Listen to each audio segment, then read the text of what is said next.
સુરતમાં હત્યાના બનાવોમાં દિવસે ને દિવસે વધારો થઈ રહ્યો છે ત્યારે ઉધના વિસ્તારમાં 5 દિવસ અગાઉ ભાઈએ જ ભાઈની હત્યા કરી હતી, જેથી આરોપીને પકડવા ચક્રો ગતિમાન કર્યા હતા. તો આરોપીને ઝડપી લઈ કાયદેસરની કાર્યવાહી કરવામાં આવી છે.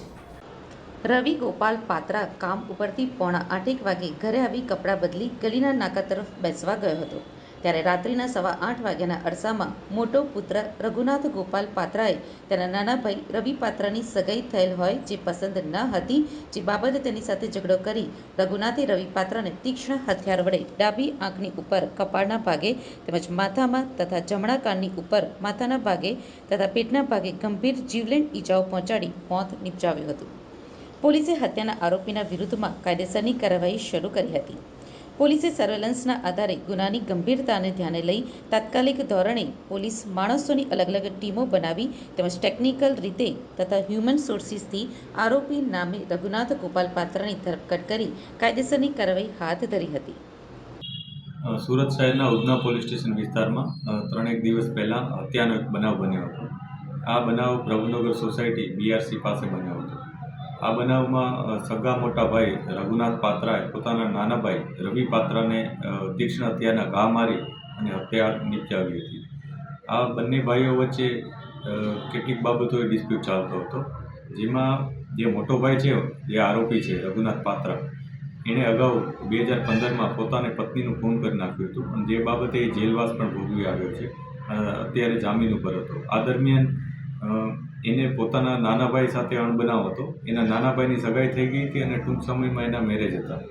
પોતાના નાના ભાઈના મેરેજ થવાના છે અને પોતાના બાકી છે, એ બાબતે એને સતત મન દુઃખ થતું હતું અને વારંવાર તેઓ વચ્ચે ઝઘડા થતા હતા. પરિવારમાં પણ એ ઝઘડા કરતો હતો. આ બાબતને લઈને 3 દિવસ પહેલાં બંને વચ્ચે ઝઘડો થયો અને આવેશમાં આવી અને ગુસ્સામાં આવી અને એણે પોતાના નાના ભાઈની હત્યા કરી નાખી હતી. એણે પોતાના નાના ભાઈને તીક્ષ્ણ હથિયારના ઘા વડે આંખ ઉપર, મોઢા ઉપર અને છાતીના ભાગે અને પેટના ભાગે ઈજા પહોંચાડી અને હત્યા નિપજાવી હતી. હત્યા નિપજાવીને તે ત્યાંથી ભાગી ગયો હતો. એનો મોબાઈલ પણ સ્વિચ ઓફ થઈ ગયો હતો. પોલીસ ખૂબ જ અલગ અલગ વિસ્તારોમાં કોમ્બિંગ કરી, અલગ અલગ વિસ્તારોમાં તપાસ કરી અને એની શોધખોળ કરી રહી હતી.